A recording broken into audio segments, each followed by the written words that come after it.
다정하게 건넨 말이 돌아오지 않을 때가 있다. 아무 대가를 바라지 않았다고 스스로를 설득해 보지만 마음 한편은 서늘해진다. 괜히 나섰다는 생각이 들고 굳이 그럴 필요가 있었을까 자문하게 된다. 도와준 쪽이 더 오래 기억하고 받은 쪽은 더 빨리 잊는다.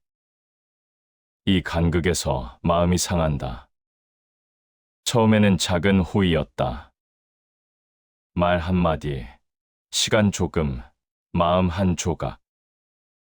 그러나 그 호의가 반복되면 어느새 기대가 되고 기대는 기준을 흐린다. 상대가 변한 것이 아니라 나의 선이 사라진 것이다. 그때부터 베품은 선의가 아니라 소모가 된다. 은혜를 베풀되 그 공을 마음에 두지 마라. 이 문장은 베품을 말하면서도 동시에 경계를 말한다.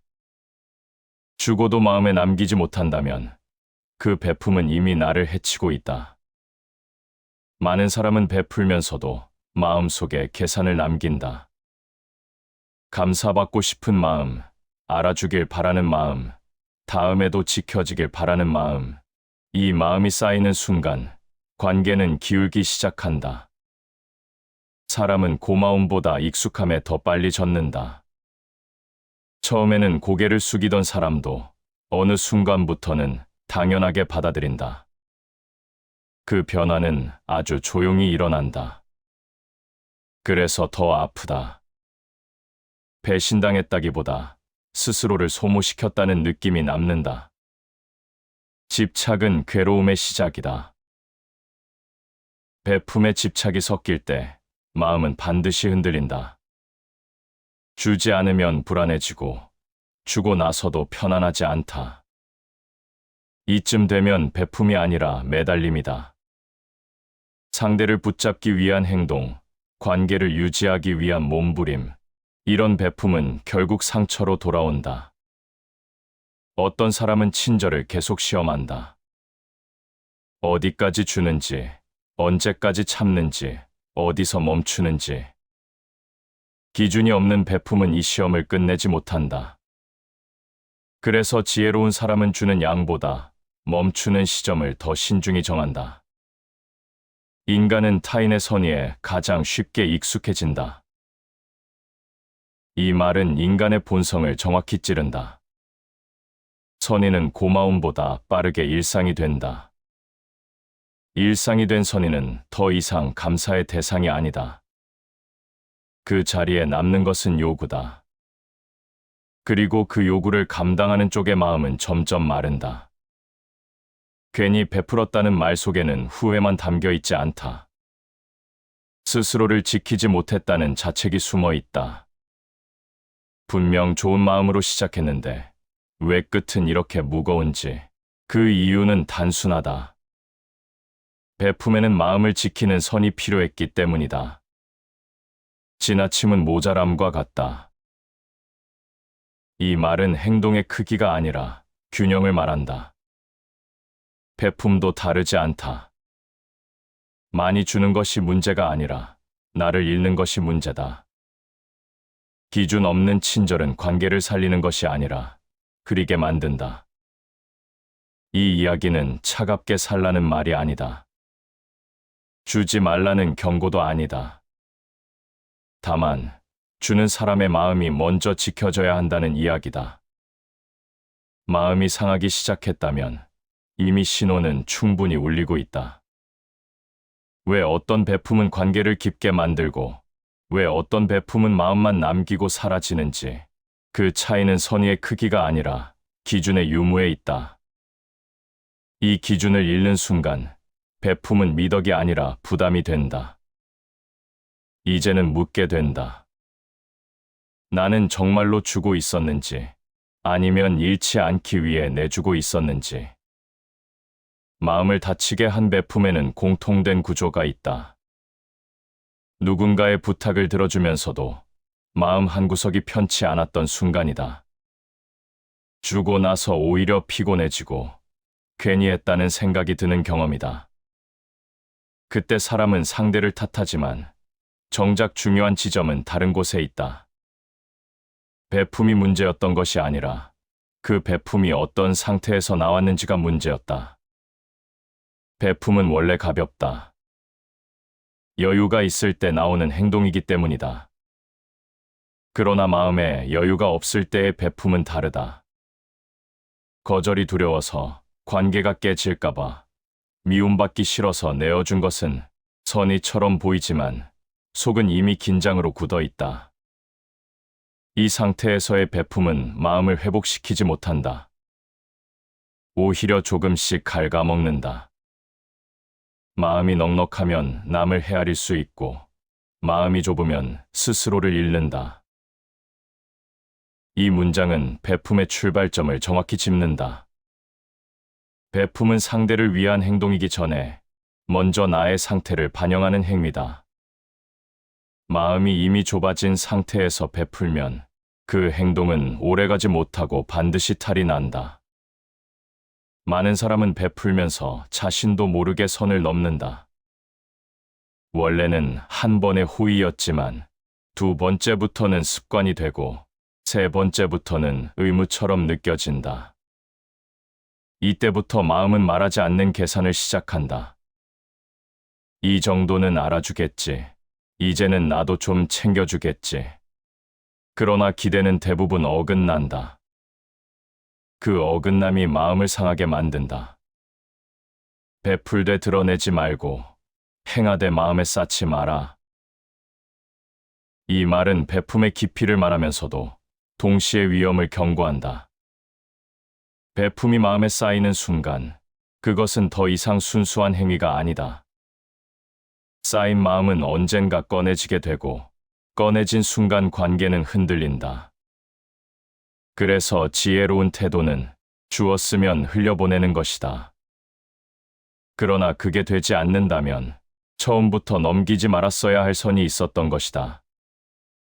사람은 자신이 준 것보다 받은 것을 더 빨리 당연하게 여긴다. 이것은 인격의 문제가 아니라 인간의 속성에 가깝다.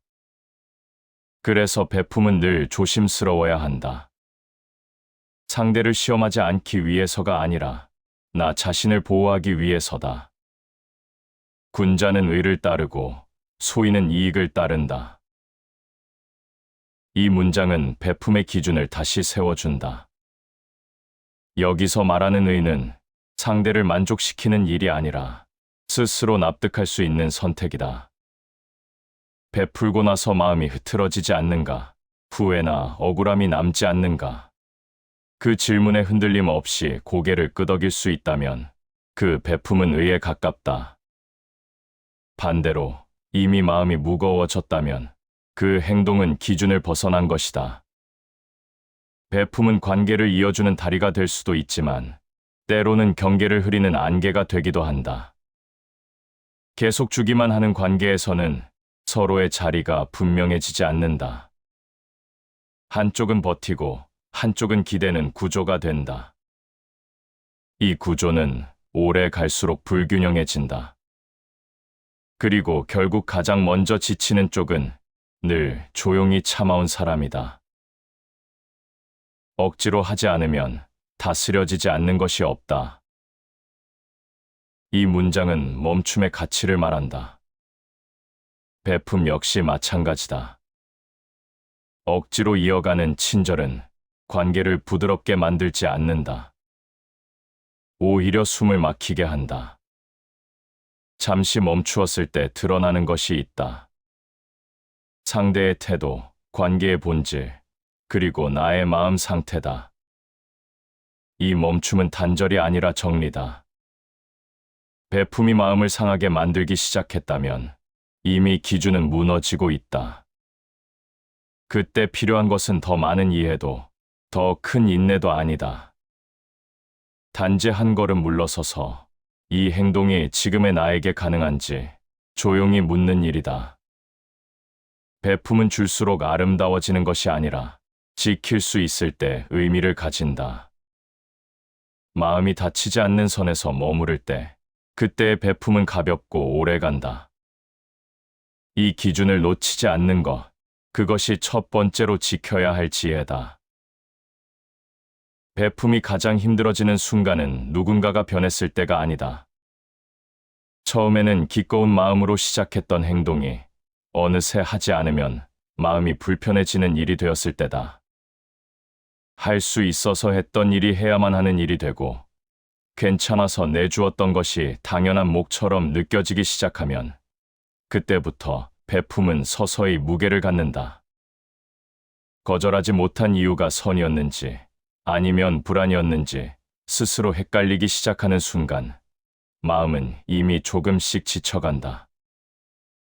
베품이 의무로 바뀌는 과정은 소리 없이 진행된다.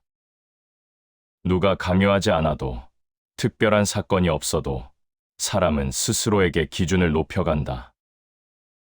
이 정도는 내가 해줘야 하지 않을까, 내가 아니면 누가 하겠는가 하는 생각이 반복될수록 선택이었던 행동은 책임처럼 굳어진다. 그리고 책임으로 변한 베품은 더 이상 마음을 가볍게 하지 않는다. 오히려 하지 못했을 때의 죄책감과 해냈음에도 남는 피로만을 남긴다. 사람은 자신이 감당할 수 없는 선의 앞에서 스스로를 해친다. 이 말은 베품의 크기가 아니라 감당할 수 있는 범위가 얼마나 중요한지를 일깨운다. 선의는 크다고 해서 언제나 아름다운 것이 아니다. 지금의 나에게 버거운 베품은 결국 관계를 돕기보다 마음을 먼저 무너뜨린다. 무너진 마음 위에서는 어떤 친절도 오래 버티지 못하고, 그 흔들림은 반드시 관계 안에 스며든다. 사람은 흔히 계속 베푸는 자신을 강한 사람이라 여기지만, 그 이면을 들여다보면 거절하지 못하는 마음이 숨어 있는 경우가 많다. 미움받고 싶지 않다는 생각, 관계가 멀어질까 두렵다는 감정, 좋은 사람으로 남아야 한다는 부담이 겹치면 베품은 어느새 선택이 아니라 방어가 된다. 이때의 친절은 상대를 위한 행동처럼 보이지만 실은 관계를 잃지 않기 위한 자기 설득에 가깝다. 타인의 기대에 자신을 맞추는 순간 자유는 사라진다. 이 문장은 베품의 출발점이 어디에 있는지를 묻게 만든다.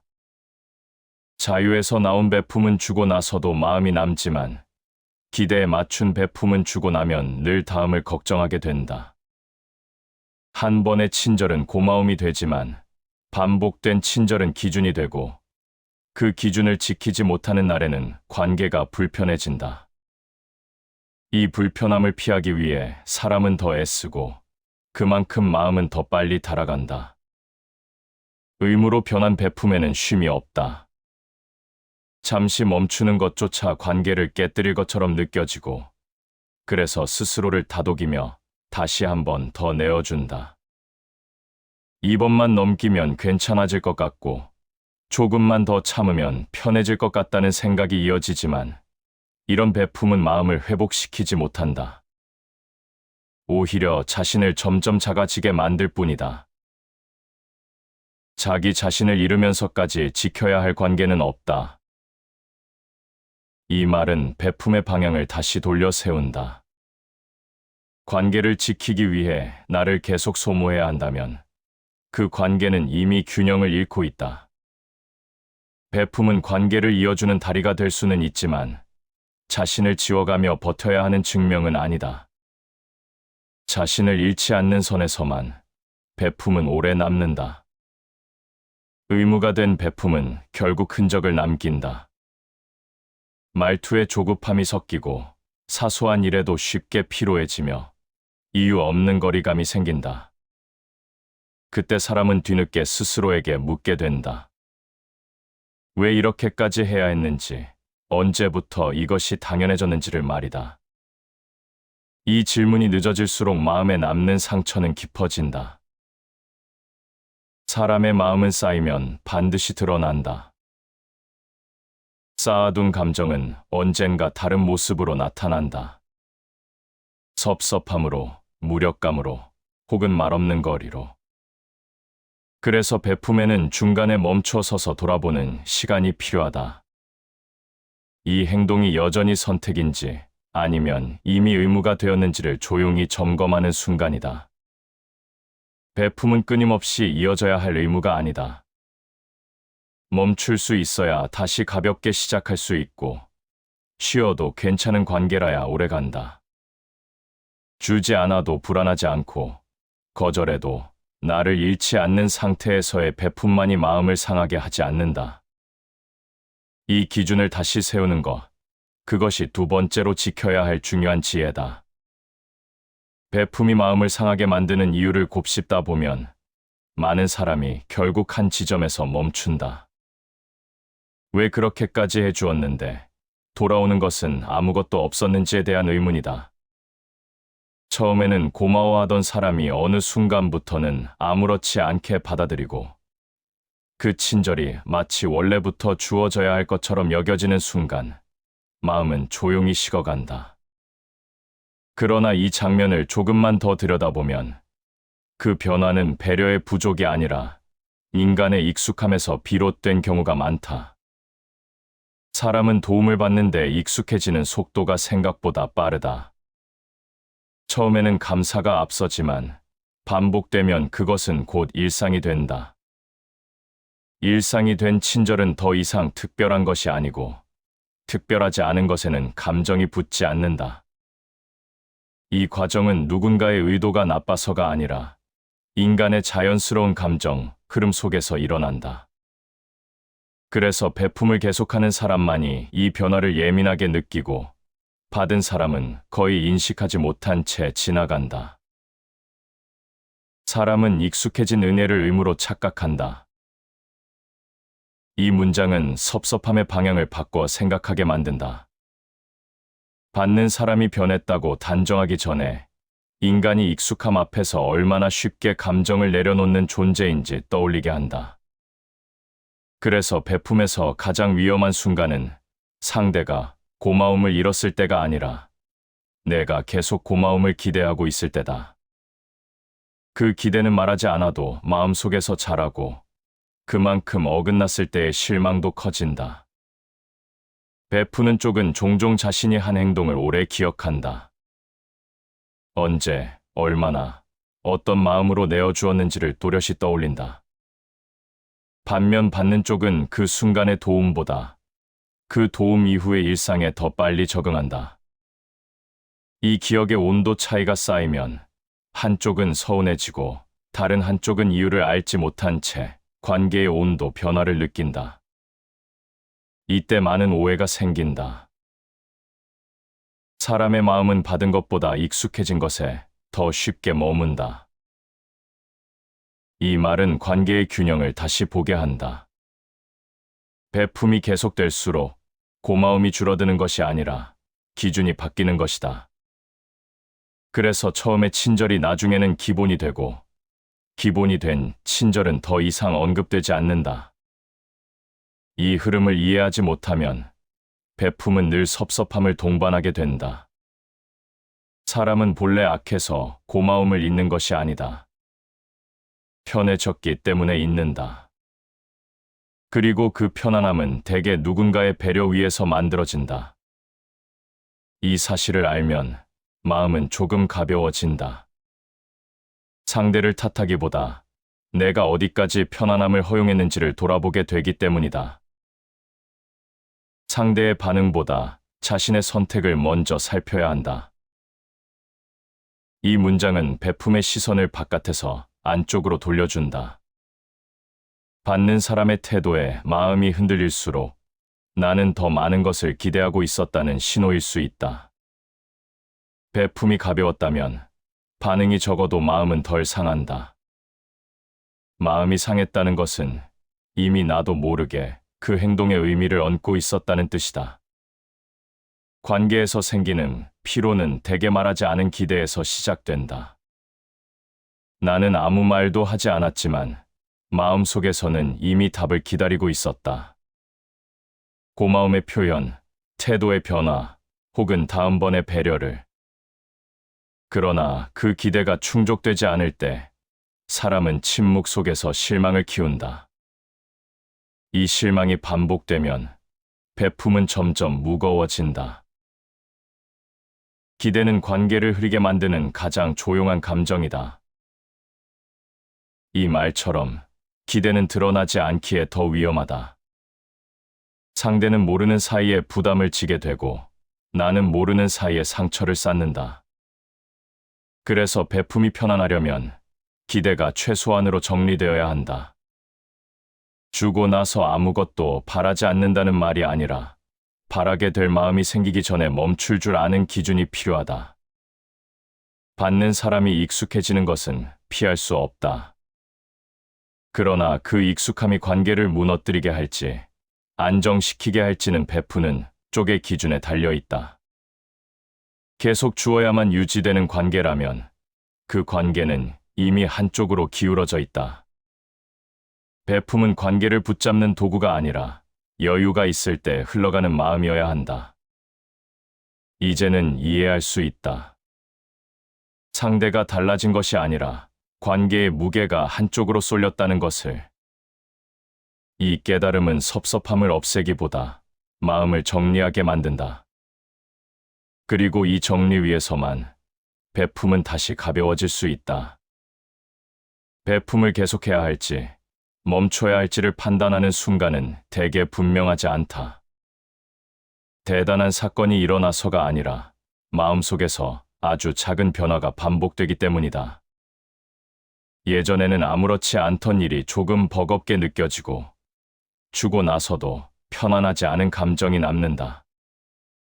그럼에도 사람은 쉽게 멈추지 못한다.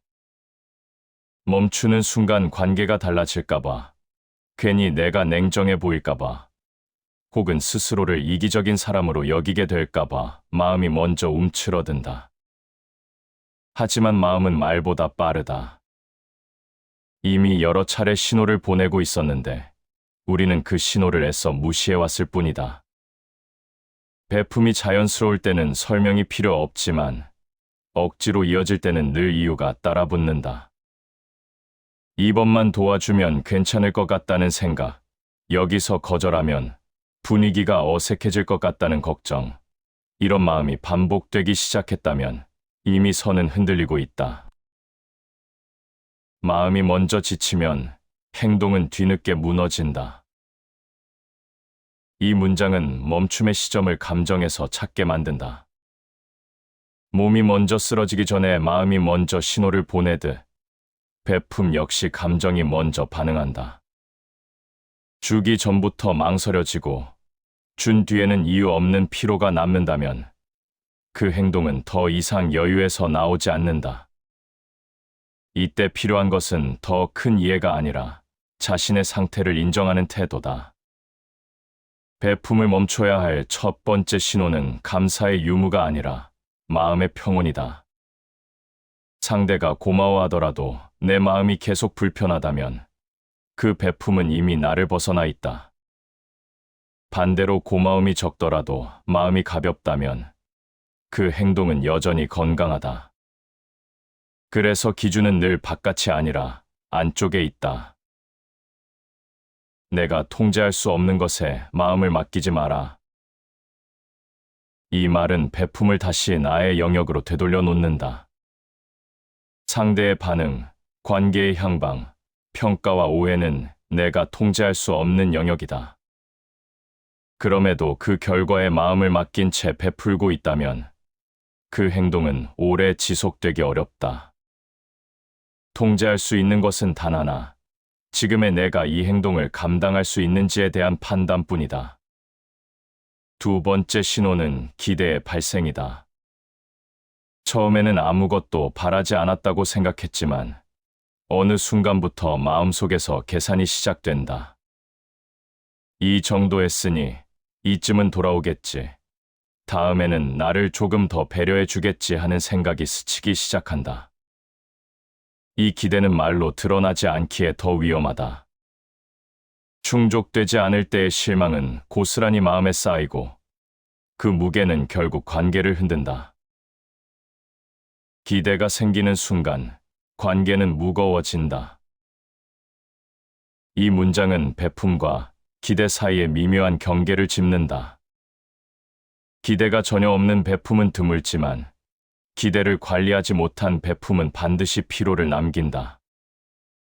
그래서 지혜로운 사람은 상대를 바꾸려 하지 않고 자신의 기대를 먼저 낮춘다.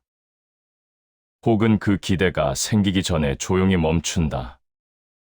세 번째 신호는 말투와 태도의 변화다. 전에는 아무 생각 없이 하던 말이 날카롭게 튀어나오고 사소한 반응에도 마음이 쉽게 상한다.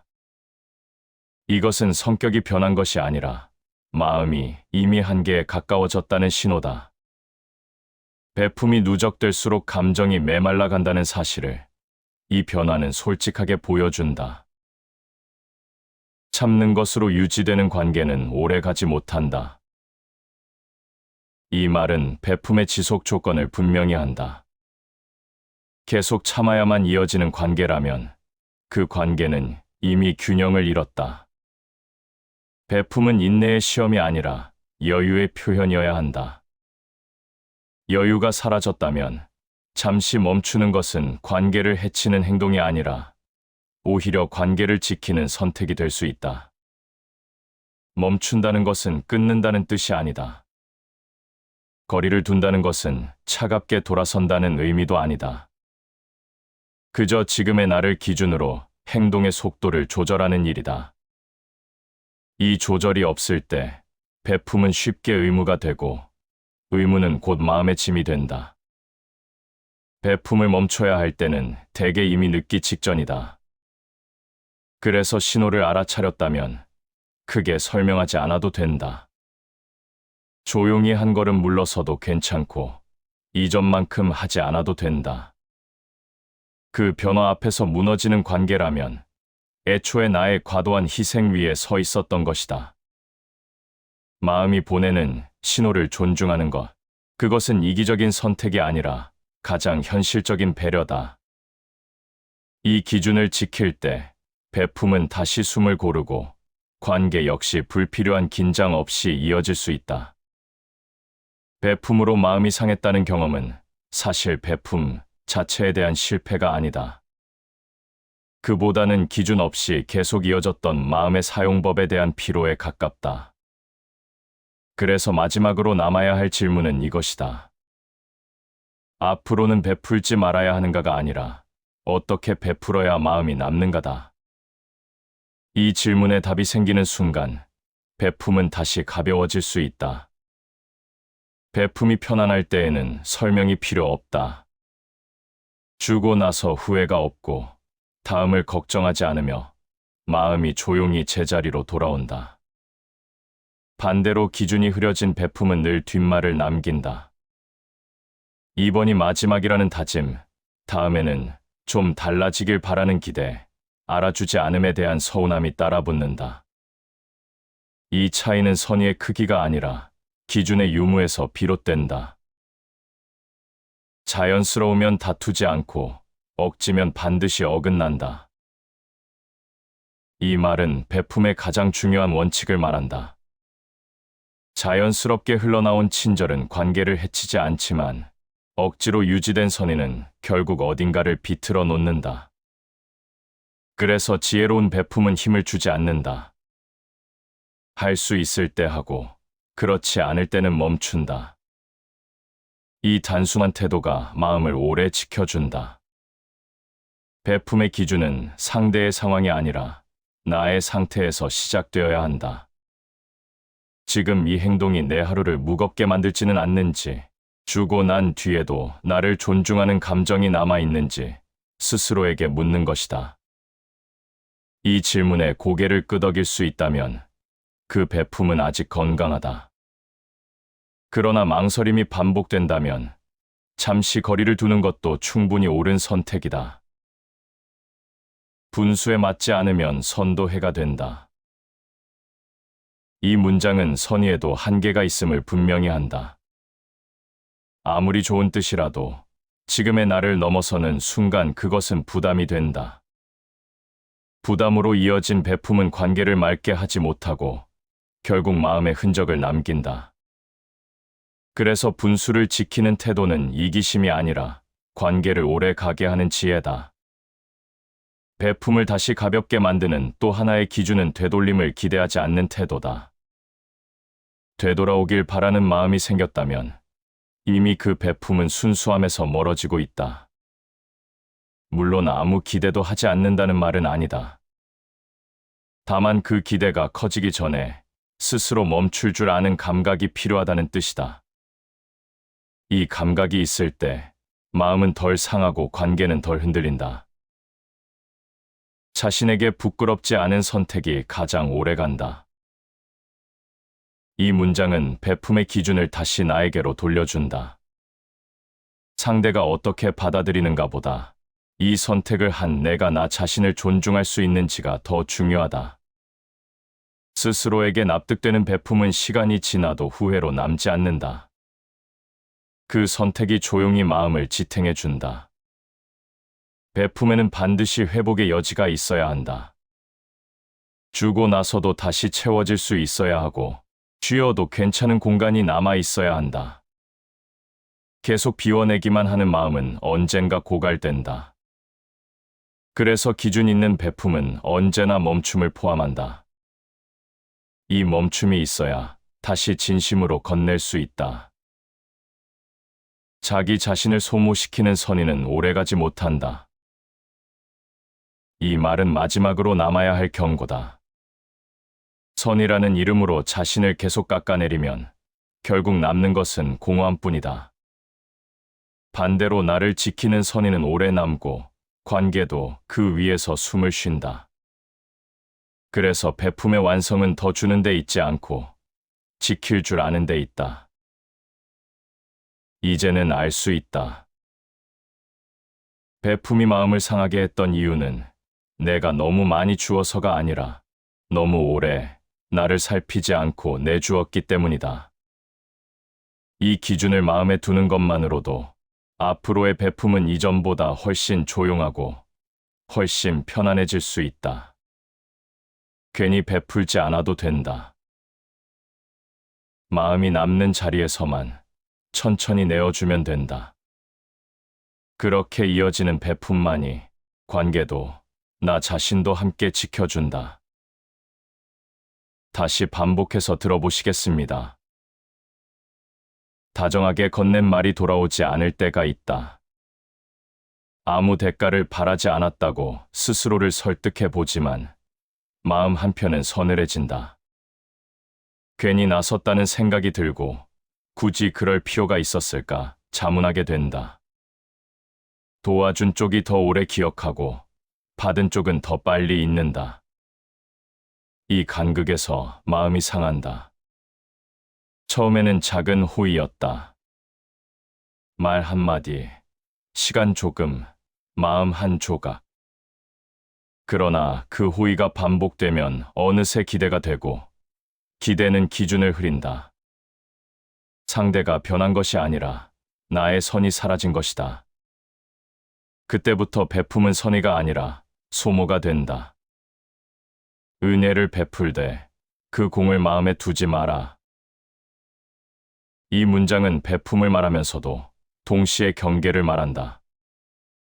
주고도 마음에 남기지 못한다면 그 베품은 이미 나를 해치고 있다. 많은 사람은 베풀면서도 마음속에 계산을 남긴다. 감사받고 싶은 마음, 알아주길 바라는 마음, 다음에도 지켜지길 바라는 마음, 이 마음이 쌓이는 순간 관계는 기울기 시작한다. 사람은 고마움보다 익숙함에 더 빨리 젖는다. 처음에는 고개를 숙이던 사람도 어느 순간부터는 당연하게 받아들인다. 그 변화는 아주 조용히 일어난다. 그래서 더 아프다. 배신당했다기보다 스스로를 소모시켰다는 느낌이 남는다. 집착은 괴로움의 시작이다. 베품에 집착이 섞일 때 마음은 반드시 흔들린다. 주지 않으면 불안해지고 주고 나서도 편안하지 않다. 이쯤 되면 베품이 아니라 매달림이다. 상대를 붙잡기 위한 행동, 관계를 유지하기 위한 몸부림, 이런 베품은 결국 상처로 돌아온다. 어떤 사람은 친절을 계속 시험한다. 어디까지 주는지, 언제까지 참는지, 어디서 멈추는지. 기준이 없는 베품은 이 시험을 끝내지 못한다. 그래서 지혜로운 사람은 주는 양보다 멈추는 시점을 더 신중히 정한다. 인간은 타인의 선의에 가장 쉽게 익숙해진다. 이 말은 인간의 본성을 정확히 찌른다.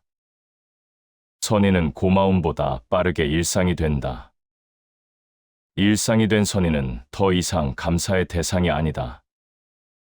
그 자리에 남는 것은 요구다. 그리고 그 요구를 감당하는 쪽의 마음은 점점 마른다. 괜히 베풀었다는 말 속에는 후회만 담겨 있지 않다. 스스로를 지키지 못했다는 자책이 숨어 있다. 분명 좋은 마음으로 시작했는데 왜 끝은 이렇게 무거운지. 그 이유는 단순하다. 베품에는 마음을 지키는 선이 필요했기 때문이다. 지나침은 모자람과 같다. 이 말은 행동의 크기가 아니라 균형을 말한다. 베품도 다르지 않다. 많이 주는 것이 문제가 아니라 나를 잃는 것이 문제다. 기준 없는 친절은 관계를 살리는 것이 아니라 흐리게 만든다. 이 이야기는 차갑게 살라는 말이 아니다. 주지 말라는 경고도 아니다. 다만, 주는 사람의 마음이 먼저 지켜져야 한다는 이야기다. 마음이 상하기 시작했다면 이미 신호는 충분히 울리고 있다. 왜 어떤 베품은 관계를 깊게 만들고 왜 어떤 베품은 마음만 남기고 사라지는지, 그 차이는 선의의 크기가 아니라 기준의 유무에 있다. 이 기준을 잃는 순간 베품은 미덕이 아니라 부담이 된다. 이제는 묻게 된다. 나는 정말로 주고 있었는지, 아니면 잃지 않기 위해 내주고 있었는지. 마음을 다치게 한 베품에는 공통된 구조가 있다. 누군가의 부탁을 들어주면서도 마음 한구석이 편치 않았던 순간이다. 주고 나서 오히려 피곤해지고 괜히 했다는 생각이 드는 경험이다. 그때 사람은 상대를 탓하지만 정작 중요한 지점은 다른 곳에 있다. 베품이 문제였던 것이 아니라 그 베품이 어떤 상태에서 나왔는지가 문제였다. 베품은 원래 가볍다. 여유가 있을 때 나오는 행동이기 때문이다. 그러나 마음에 여유가 없을 때의 베품은 다르다. 거절이 두려워서, 관계가 깨질까봐, 미움받기 싫어서 내어준 것은 선의처럼 보이지만 속은 이미 긴장으로 굳어 있다. 이 상태에서의 베품은 마음을 회복시키지 못한다. 오히려 조금씩 갉아먹는다. 마음이 넉넉하면 남을 헤아릴 수 있고, 마음이 좁으면 스스로를 잃는다. 이 문장은 베품의 출발점을 정확히 짚는다. 베품은 상대를 위한 행동이기 전에 먼저 나의 상태를 반영하는 행위다. 마음이 이미 좁아진 상태에서 베풀면 그 행동은 오래가지 못하고 반드시 탈이 난다. 많은 사람은 베풀면서 자신도 모르게 선을 넘는다. 원래는 한 번의 호의였지만 두 번째부터는 습관이 되고 세 번째부터는 의무처럼 느껴진다. 이때부터 마음은 말하지 않는 계산을 시작한다. 이 정도는 알아주겠지. 이제는 나도 좀 챙겨주겠지. 그러나 기대는 대부분 어긋난다. 그 어긋남이 마음을 상하게 만든다. 베풀되 드러내지 말고 행하되 마음에 쌓지 마라. 이 말은 베품의 깊이를 말하면서도 동시에 위험을 경고한다. 베품이 마음에 쌓이는 순간 그것은 더 이상 순수한 행위가 아니다. 쌓인 마음은 언젠가 꺼내지게 되고 꺼내진 순간 관계는 흔들린다. 그래서 지혜로운 태도는 주었으면 흘려보내는 것이다. 그러나 그게 되지 않는다면 처음부터 넘기지 말았어야 할 선이 있었던 것이다. 사람은 자신이 준 것보다 받은 것을 더 빨리 당연하게 여긴다. 이것은 인격의 문제가 아니라 인간의 속성에 가깝다. 그래서 베품은 늘 조심스러워야 한다. 상대를 시험하지 않기 위해서가 아니라 나 자신을 보호하기 위해서다. 군자는 의를 따르고 소인은 이익을 따른다. 이 문장은 베품의 기준을 다시 세워준다. 여기서 말하는 의는 상대를 만족시키는 일이 아니라 스스로 납득할 수 있는 선택이다. 베풀고 나서 마음이 흐트러지지 않는가, 후회나 억울함이 남지 않는가. 그 질문에 흔들림 없이 고개를 끄덕일 수 있다면 그 베품은 의에 가깝다. 반대로 이미 마음이 무거워졌다면 그 행동은 기준을 벗어난 것이다. 베품은 관계를 이어주는 다리가 될 수도 있지만 때로는 경계를 흐리는 안개가 되기도 한다. 계속 주기만 하는 관계에서는 서로의 자리가 분명해지지 않는다. 한쪽은 버티고 한쪽은 기대는 구조가 된다. 이 구조는 오래 갈수록 불균형해진다. 그리고 결국 가장 먼저 지치는 쪽은 늘 조용히 참아온 사람이다. 억지로 하지 않으면 다스려지지 않는 것이 없다. 이 문장은 멈춤의 가치를 말한다. 베품 역시 마찬가지다. 억지로 이어가는 친절은 관계를 부드럽게 만들지 않는다. 오히려 숨을 막히게 한다. 잠시 멈추었을 때 드러나는 것이 있다. 상대의 태도, 관계의 본질, 그리고 나의 마음 상태다. 이 멈춤은 단절이 아니라 정리다.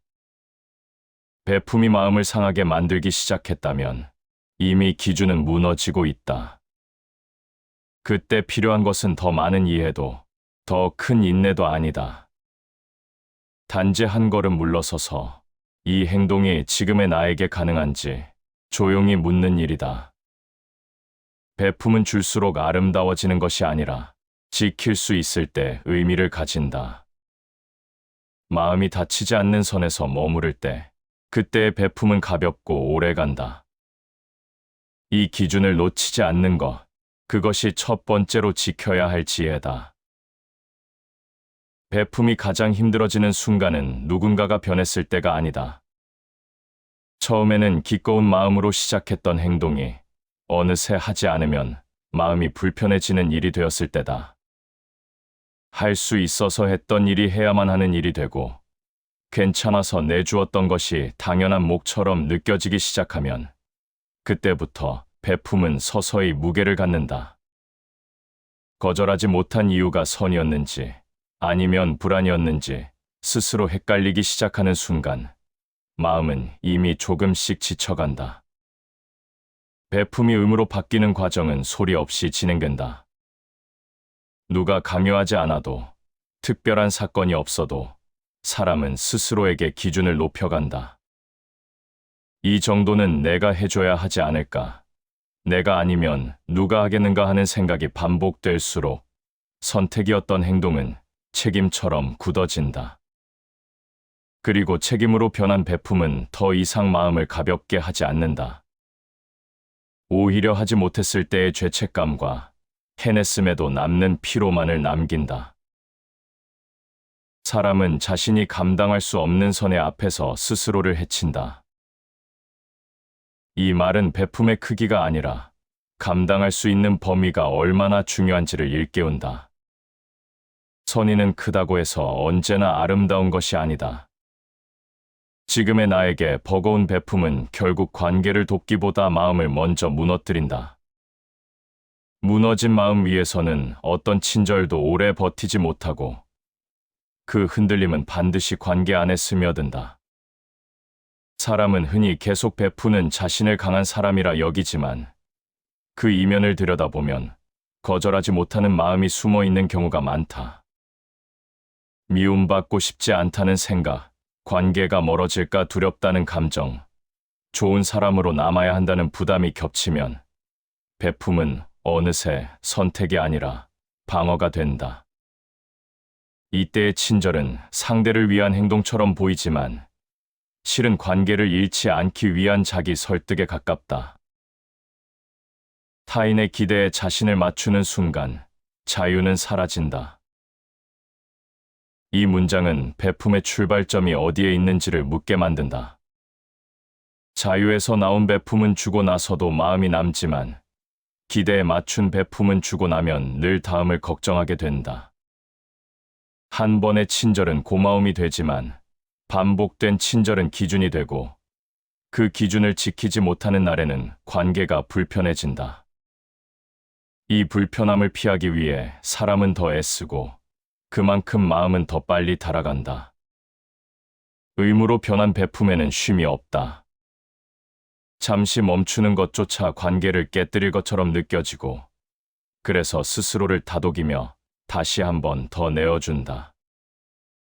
이번만 넘기면 괜찮아질 것 같고 조금만 더 참으면 편해질 것 같다는 생각이 이어지지만 이런 베품은 마음을 회복시키지 못한다. 오히려 자신을 점점 작아지게 만들 뿐이다. 자기 자신을 잃으면서까지 지켜야 할 관계는 없다. 이 말은 베품의 방향을 다시 돌려 세운다. 관계를 지키기 위해 나를 계속 소모해야 한다면 그 관계는 이미 균형을 잃고 있다. 베품은 관계를 이어주는 다리가 될 수는 있지만 자신을 지워가며 버텨야 하는 증명은 아니다.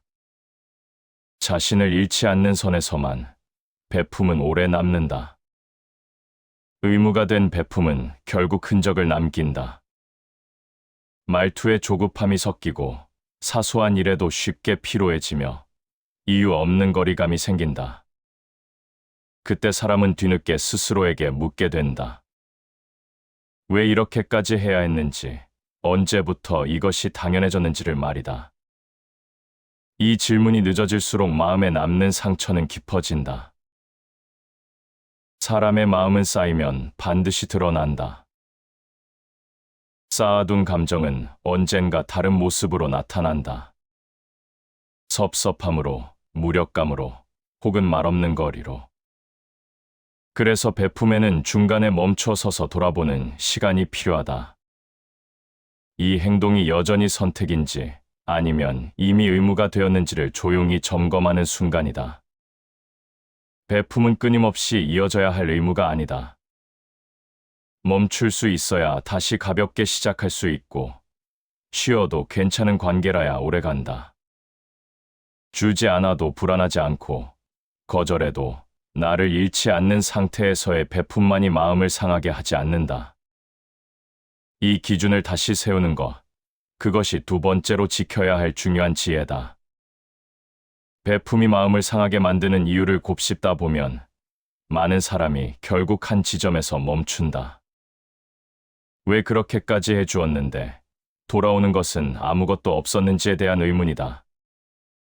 처음에는 고마워하던 사람이 어느 순간부터는 아무렇지 않게 받아들이고 그 친절이 마치 원래부터 주어져야 할 것처럼 여겨지는 순간 마음은 조용히 식어간다.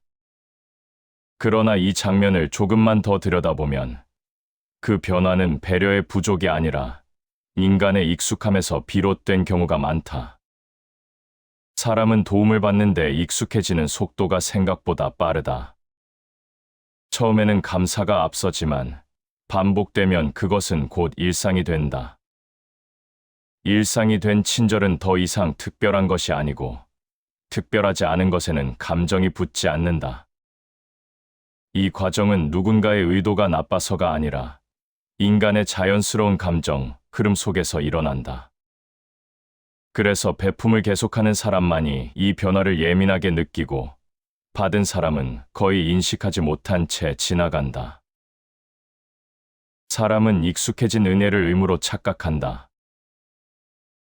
이 문장은 섭섭함의 방향을 바꿔 생각하게 만든다. 받는 사람이 변했다고 단정하기 전에 인간이 익숙함 앞에서 얼마나 쉽게 감정을 내려놓는 존재인지 떠올리게 한다. 그래서 베품에서 가장 위험한 순간은 상대가 고마움을 잃었을 때가 아니라 내가 계속 고마움을 기대하고 있을 때다.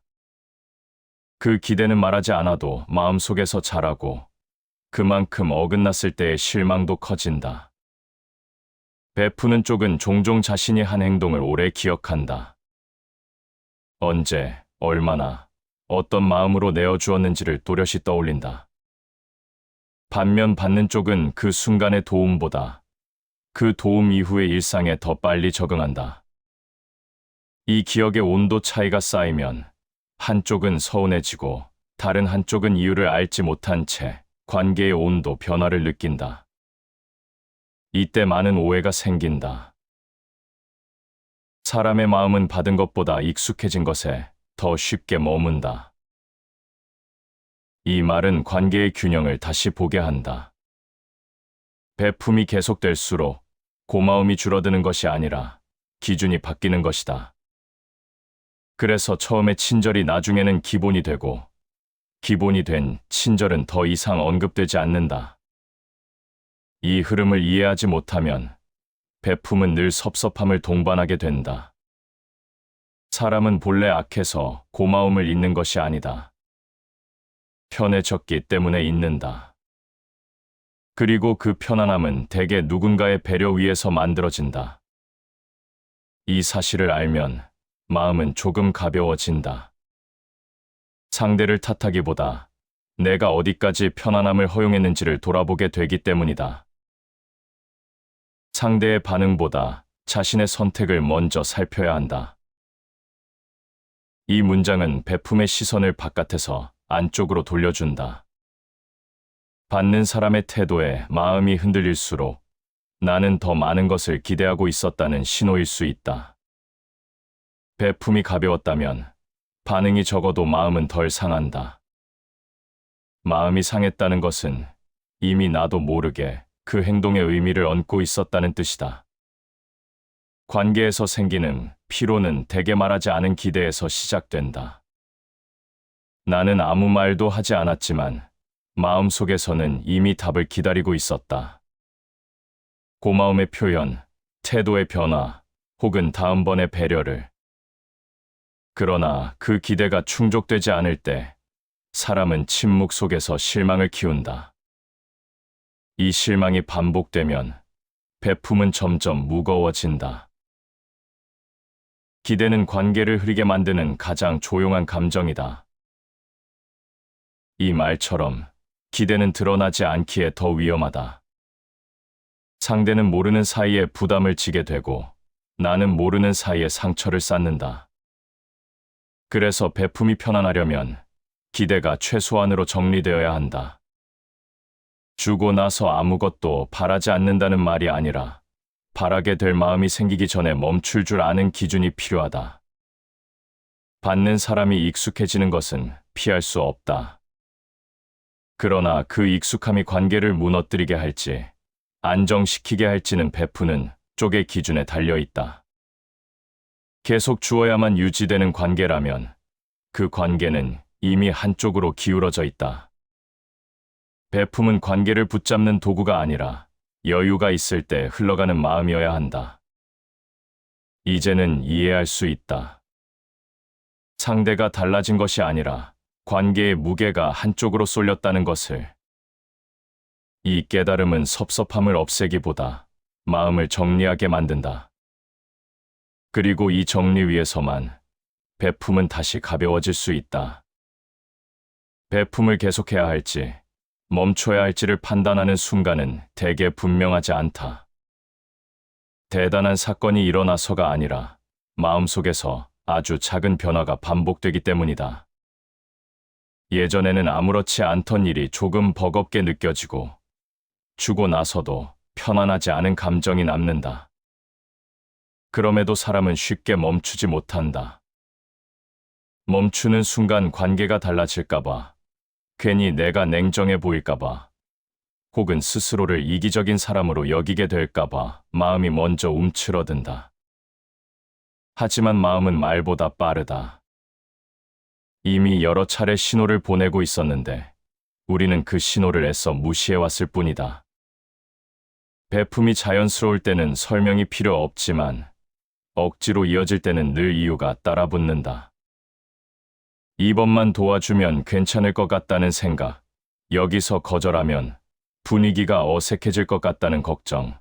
이런 마음이 반복되기 시작했다면 이미 선은 흔들리고 있다. 마음이 먼저 지치면 행동은 뒤늦게 무너진다. 이 문장은 멈춤의 시점을 감정에서 찾게 만든다.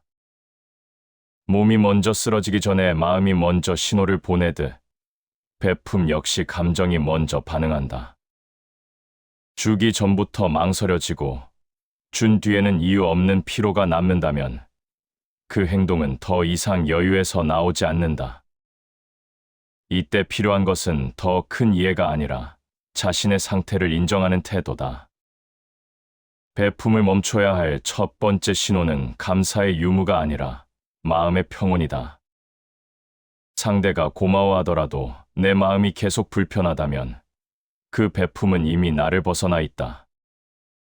반대로 고마움이 적더라도 마음이 가볍다면 그 행동은 여전히 건강하다. 그래서 기준은 늘 바깥이 아니라 안쪽에 있다.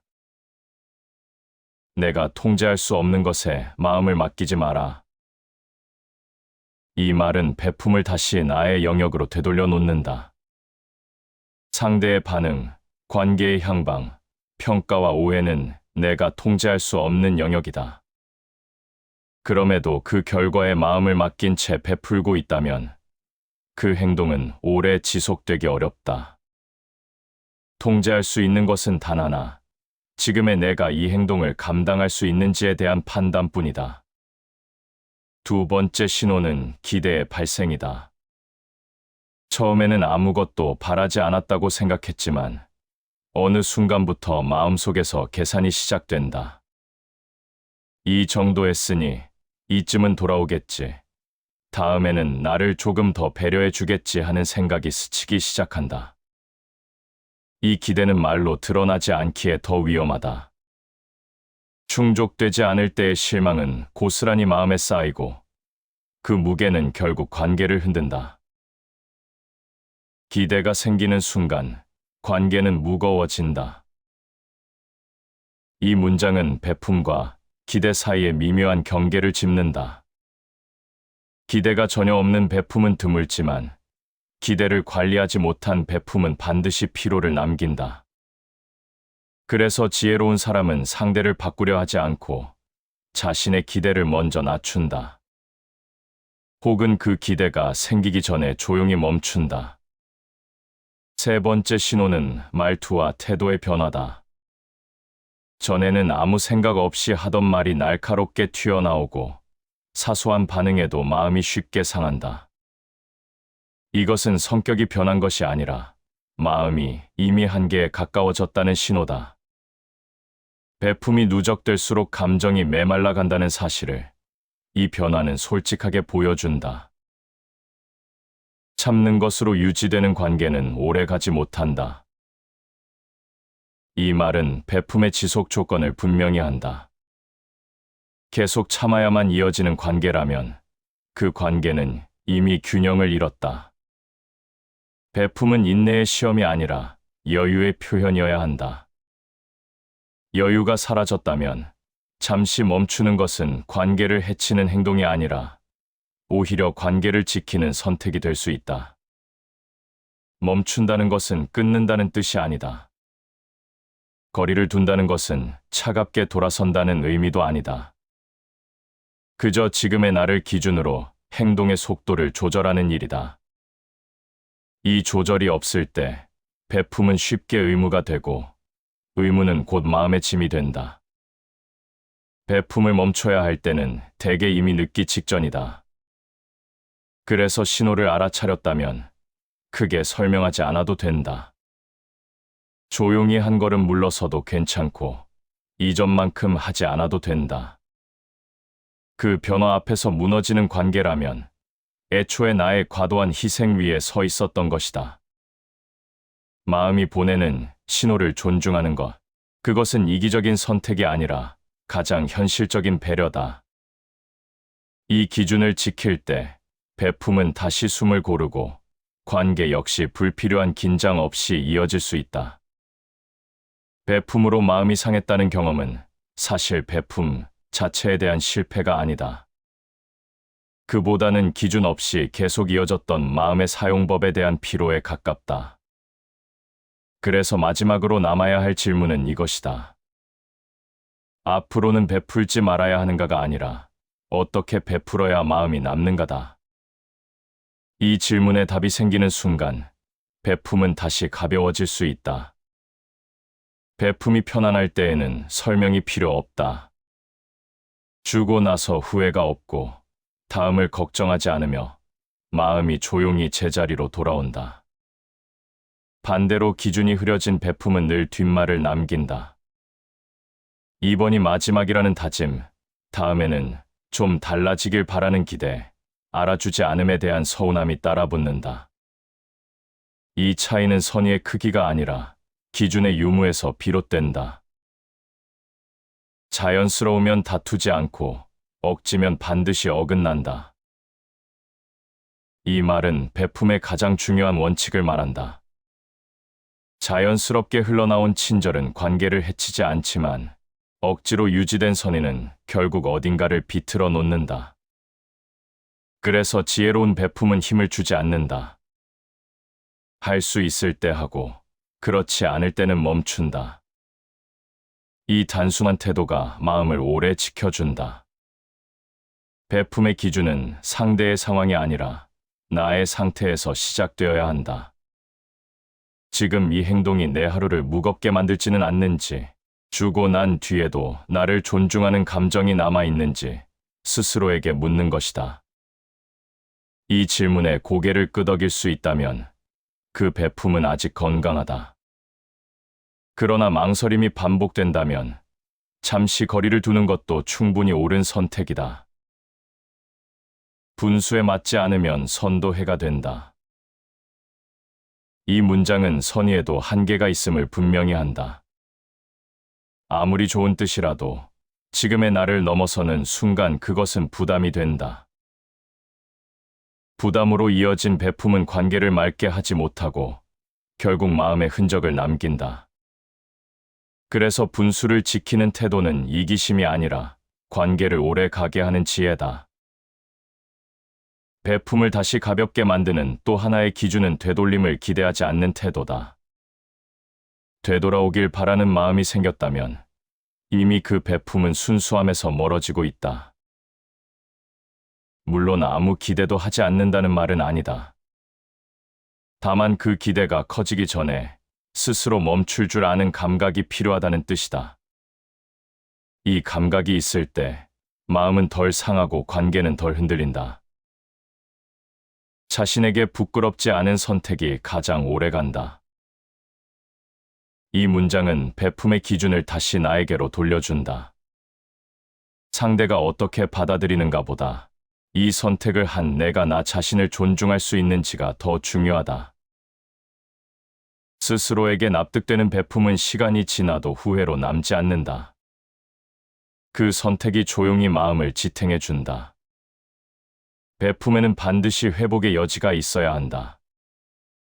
주고 나서도 다시 채워질 수 있어야 하고 쉬어도 괜찮은 공간이 남아 있어야 한다. 계속 비워내기만 하는 마음은 언젠가 고갈된다. 그래서 기준 있는 베품은 언제나 멈춤을 포함한다. 이 멈춤이 있어야 다시 진심으로 건넬 수 있다.